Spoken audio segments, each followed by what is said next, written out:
Kita tahu jika amalan itu dalam keadaan yang tidak ikhlas ditolak oleh Allah. Kalau kita buat satu amalan dalam keadaan yang riak, amalan itu ditolak dan kita tahu. Tapi kenapa kita buat juga?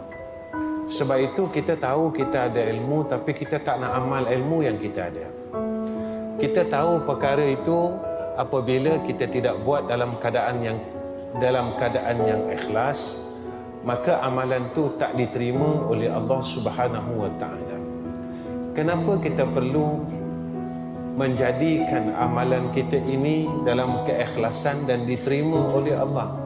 Sebab amalan orang yang diterima tu ada tanda, kata ulama, iaitu sesuatu amalan yang kita buat dan amalan tu diterima.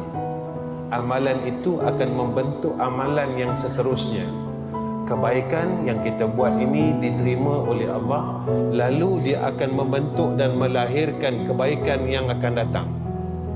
Sebab itu kenapa kita amal baik kita ni tak bertambah, tak berkembang, duduk dekat situ aja. Maka datang persoalan itu, kenapa amal aku ni tak boleh berkembang, tak boleh bertambah?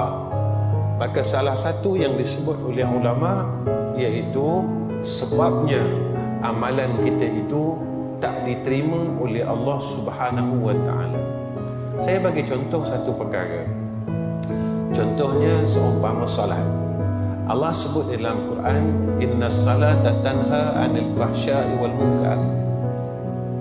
Semayang ni dapat cegah daripada fahsya' dan munkar. Kenapa kita semayang tapi hidup kita masih bergelumang dengan fahsya' dan kemungkaran?